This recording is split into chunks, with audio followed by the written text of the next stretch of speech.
5ଟା ଫଳୁଛି ଠିକ ଅଛି, ଆମର ସେଇଟା ଖାଇଲେ ଆମ ଦେହ ପାଇଁ ସୁସ୍ଥ ଆମେ ରହିପାରିବା।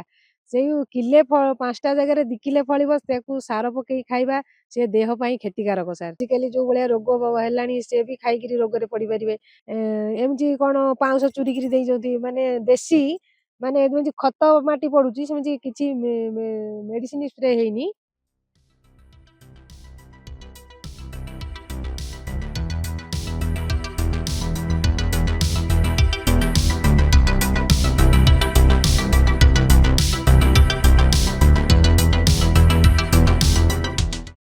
ଭଲ ଖାଇବା ଏବଂ ଭଲ ଖୁଆଇବା। ଯେତେବେଳେ ଆମେ ଏ କଥା ଜାଣୁ ଯେ ଭଲ ଖାଇବା ଆଉ କେମିତି ଭଲ ଖୁଆଇବା, ସେ ସମୟରେ ସମସ୍ତଙ୍କ ମୁଣ୍ଡକୁ ଆସୁଥିବ ଯେ କେମିତି ଆମେ ଗୋଟେ ଭଲ ଚାଷ କରିବା। କାରଣ ଭଲ ଚାଷ କରିବା ଦ୍ୱାରା ହିଁ ଆପଣମାନେ ଭଲ ଖାଇପାରିବେ। ତ ସେଇଭଳି ଭାବେ ଆପଣମାନେ ବର୍ତ୍ତମାନ ଯେଉଁ ଚାଷ ଜମି ଦେଖୁଛନ୍ତି ବା ଯେଉଁ ଜାଗାରେ ଦେଖୁଛନ୍ତି, ଏହା ସମ୍ପୂର୍ଣ୍ଣ ରୂପେ ଜୈବିକ ରୂପରେ ହୋଇଛି। ଯାହାଦ୍ୱାରା କି ଆପଣମାନେ ଯଦି ଏ ଖାଦ୍ୟ ଖାଆନ୍ତି, ତେବେ ଆପଣଙ୍କର ରୋଗ ହବାର ଯେଉଁ ପ୍ରତିଶତ ରହିଛି ସେ ବହୁତ କମିଯିବ। ତେବେ ସିଧାସଳଖ ଆମେ ଯିଏ ୟାକୁ ଚାଷ କରିଛନ୍ତି, ଆଉ ଯିଏ ଏ ଟୋଟାଲ ଚାଷ କରିବା ଭିତରେ ତାର ମୋଟିଭ ରହିଛି ଯେ କେମିତି ମୋ ପିଲାମାନେ ଭଲ ଖାଇବେ, କେମିତି ମୋ ସରାଉଣ୍ଡିଂରେ ଯେଉଁ ଲୋକମାନେ ଅଛନ୍ତି ସେମାନେ ସୁସ୍ଥ ରହିବେ, ତାର ଯେଉଁ ମୋକିମ ନେଇକି, ତାର ଯେଉଁ ଇଚ୍ଛା ନେଇକି ସେ ଯେଉଁ କଥାଟି ଆରମ୍ଭ କରିଛନ୍ତି, ତାଙ୍କ ମୁହଁରୁ ହିଁ ଶୁଣିବା ଯେ କାହିଁକି ସେ ଏତେ ବଡ଼ ଚାଷ କରିଛନ୍ତି, ଆଉ କାହିଁକି ପିଲାମାନଙ୍କୁ ଏତେ ଭଲ ଖାଦ୍ୟ ଖୁଆଇବା ପାଇଁ ଆଉ ନିଜେ ଭଲ ଖାଇବା ପାଇଁ ଚେଷ୍ଟାରତ ଅଛନ୍ତି। ଜୈବିକ କୃଷି କରୁଥିବା ସେ ମାଉସୀ ସିଧାସଳଖ ଆମ ସାଙ୍ଗରେ କଥା ହେବେ। ମାଉସୀଙ୍କୁ ଆମେ ସ୍ୱାଗତ କରିବା। ମାଉସୀ, ରେଡିଓ ନମସ୍କାରକୁ ଆପଣଙ୍କୁ ସ୍ୱାଗତ ନମସ୍କାର। ଏବଂ ଆପଣଙ୍କୁ ଶୁଭେଚ୍ଛା ଯେ ଆପଣ ନିଜ ଘରେ ଆଉ ନିଜ ସରାଉଣ୍ଡିଂରେ ସବୁ ଲୋକଙ୍କୁ ଜୈବିକ ପଦ୍ଧତିରେ ଚାଷ କରି ଖାଇବାକୁ ଦେଉଛନ୍ତି, ଯାହାଦ୍ୱାରା କି ସେମାନେ ଉପକୃତ ହଉଛନ୍ତି। ତ କଣ କଣ ମାଉସୀ ଚାଷ କରୁଛନ୍ତି ଆପଣଙ୍କୁ କୁହନ୍ତୁ। ମୋ ନାଁ ମିଲି ବିଶାଳ।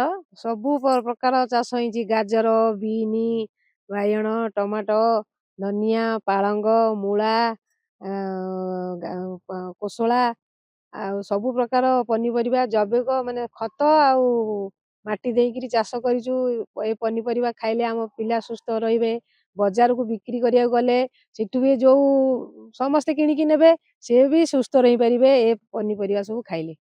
ସବୁବେଳେ ସମସ୍ତଙ୍କ ମୁଣ୍ଡରେ ଗୋଟେ କଥା ଥାଏ, ଯେତେବେଳେ ବଜାରକୁ ଆମେ ଯାଉ, ବଜାରରେ ସମସ୍ତେ ସାର ଟିକେ ପକେଇଦେଲେ ଭଲ ଟିକେ ଚାଷ ହବ। ମନେକର 2ଟା ବାଇଗଣ ଆପଣଙ୍କର ହଉଥିଲା, 4ଟା ବାଇଗଣ ସେଠି ହବ, କି ଯଦି 2 କିଲି ବାଇଗଣ ହଉଥିଲା, 4 କିଲି ବାଇଗଣ ଆପଣ ସେଥିରୁ ଉତ୍ପାଦନ କରିପାରିବେ।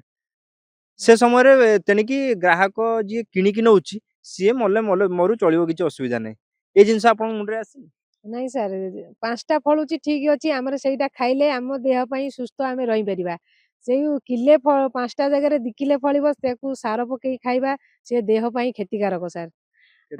ତେବେ ଆପଣ ଯଦି ଚାହିଁଥାନ୍ତେ ଯାଇ ମୁଁ ବାହାରେ ବିକିବା ପାଇଁ ସାର ପକେଇକି ବିକିଦେବି, ମୋ ପିଲାମାନଙ୍କ ପାଇଁ ଭଲ କରିବି, ନା ଆପଣ ଚାହୁଁଛନ୍ତି ଯେ ସେ ଯୋଉ ଯିଏ ନବ ସିଏ ତାର ବି ଗୋଟେ ପିଲା ଥିବ, ତା କଥା ବି ଭାବୁଛନ୍ତି ଆପଣ? ଆଜ୍ଞା, ସେ ଖାଇଲେ ବି ତାଙ୍କ ପରିବାର ରୋଗରେ, ଆଜିକାଲି ଯୋଉ ଭଳିଆ ରୋଗ ହେଲାଣି, ସେ ବି ଖାଇକିରି ରୋଗରେ ପଡିପାରିବେ।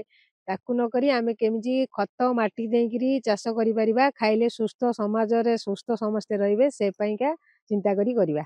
ତେବେ ଆପଣ ମାନେ ଶୁଣୁଥିଲେ, ଯଦି ଏମିତି ଲୋକ ଯଦି ଏ ସମାଜରେ ରହିବେ, ଆଉ ଏମିତି ଲୋକ ଯଦି ସମାଜରେ ଭାବିବେ ଯେ ନାଇଁ ଆମେ ଯାହା ଖାଉଛୁ ଯଦି ସେଇଟା ବିଷ, ତେବେ ଲୋକଙ୍କୁ ଯେତେବେଳେ ଆମେ ଖାଇବାକୁ ଦବା, ସେତେବେଳେ ଆମେ ବିଷ ଦବାନି। କାରଣ ସେମିତି ଆଉ ଗୋଟେ ଯୋଉ କେବଳ ସିନା ସେ ବାଇଗଣ ଲଗେଇଦେଲେ, ଆଳୁ ତ ଆଉ ଗୋଟେ କିଣୁଥିବେ ନା ନାଇଁ, ସେମିତି ଦେଶୀ ଆଳୁ ତ ଆଉ ଗୋଟେ କିଣୁଥିବେ ନା ନାଇଁ। ତ ଏଇ ସବୁ ଯୋଉ ପରିବା ରହିଛି, ଏ ପରିବାକୁ କେମିତି ଭଲ ଖାଇପାରିବେ, ସେ ସବୁ କଥା ସମସ୍ତେ ଚିନ୍ତା କରିବା ଦରକାର, ଯାହାଦ୍ୱାରା କି ସମାଜରେ ଗୋଟେ ଭଲ ବାତାବରଣ ସୃଷ୍ଟି ହେବ, ଆଉ ଜୈବିକ ପଦ୍ଧତିରେ ଯୋଉ ଚାଷ ରହିଛି ବା ପାରମ୍ପରିକ ଚାଷ ପୁଣି ଥରେ ଭାରତରେ ମୁଣ୍ଡ ଟେକିବ। କିନ୍ତୁ ତାପରେ ସିଧାସଳଖ ପଚାରିବା କିଛିଟା କଥା ଯାହାକି ଆପଣଙ୍କ ମୁଣ୍ଡରେ ବି ଆସୁଥିବ, ଯେ କୀଟନାଶକ ୟୁଜ କରୁନାହାନ୍ତି ଆପଣ? ଯଦି ପୋକ ଲାଗିଗଲା, କଣ ୟୁଜ କରୁଛନ୍ତି? ନାଇଁ, କିଛି ମେଡିସିନ ଦିଆ ହେଇନି, ସେମିତି ଚାଲିଛି, ପୋକ ଫୋକ ଲାଗିନାହାନ୍ତି। ଏମିତି କଣ ପାଉଁଶ ଚୁରିକିରି ଦେଇଛନ୍ତି, ମାନେ ଦେଶୀ, ମାନେ ଯେମିତି ଖତ ମାଟି ପଡୁଛି ସେମିତି କିଛି ମେଡିସିନ ସ୍ପ୍ରେ ହେଇନି। ପାଉଁଶ ଚୁରିକି ଦେଇଛନ୍ତି। ଦେଶୀ ଚିକିତ୍ସା ମାନେ ହଉଛି, ଆଉ କିଛି ପୋକ ଲାଗିନାହାନ୍ତି। ପୋକ ଲାଗିନାହାନ୍ତି, ତ ମାନେ ପାଉଁଶଟାରେ ଏତେ ଭଲ ଇଫେକ୍ଟ ଆସୁଛି, ଯାହାଦ୍ୱାରା କି ପୋକ ଲାଗିନାହାନ୍ତି। ପିମ୍ପୁଡି ଆଉ ଲାଗିଯାଇଥିଲେ ଆଉ ମରିଯାଇଥିଲେ। କିଛିଟା ଦେଖିଥିଲୁ ଆମେ, ଏ ଯୋଉ ଗୋବର ପଡିଛି, ଗୋବର ପକେଇବାର କାରଣ? ଗୋବର ପକେଇଲେ, କଞ୍ଚା ଗୋବର ଦେଲେ ଗଛ ସବୁ ହୃଷ୍ଟ ପୁଷ୍ଟ ହେଇକିରି ବଢିବ, ଆଉ ସେଥିପାଇଁକା ଗୋବର ଦେଇଛୁ। ତେବେ ଆପଣମାନେ ଶୁଣୁଥିଲେ ଯେ କେମିତି ସେ ଜୈବିକ ପଦ୍ଧତିରେ ଚାଷ କରିକି ନିଜ ଭଲ ଖାଇବା ସହିତ ଅନ୍ୟମାନଙ୍କୁ ମଧ୍ୟ ଭଲ ଖାଇବାକୁ ଦେଉଛନ୍ତି। ତେବେ ଆମେ କହିବୁ ଯେ ଆପଣମାନେ ମଧ୍ୟ ଆପଣଙ୍କ ବାଡ଼ି ବଗିଚା ହେଇଗଲା କିମ୍ବା ଆପଣଙ୍କ ପାଖାପାଖି ଯୋଉ ବାଡ଼ି ବଗିଚା ହେଇଗଲା ଯୋଉଠିକି ଲୋକମାନେ ଜୈବିକ ପଦ୍ଧତିରେ ଚାଷ ନ କରି ରାସାୟନିକ ପଦ୍ଧତିରେ ଚାଷ କରୁଛନ୍ତି, ସେମାନଙ୍କୁ କୁହନ୍ତୁ ଯେ ଜୈବିକ ପଦ୍ଧତିରେ ଚାଷ କରିବା ପାଇଁ। ଯାହାଦ୍ୱାରା କି ସେମାନେ ସଚେତନ ହେବେ ଏବଂ ଆପଣମାନେ ସଚେତନ ହେବେ।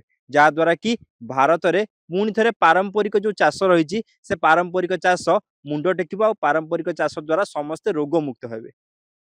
ଏଇ ଥିମ୍ ନେଇ ଆପଣ କାମ କରନ୍ତୁ, ଏଇ ଥିମ୍ ନେଇକି ଆପଣ ଆଗକୁ ଚାଲନ୍ତୁ। ଏହା ଆମର ରହିବ ଗୋଟିଏ ଛୋଟିଆ ପ୍ରୟାସ ଯାହାଦ୍ୱାରା କି ଆପଣ ସଚେତନ ହେବେ। ଆଜି ପାଇଁ ଏତିକି, ନମସ୍କାର।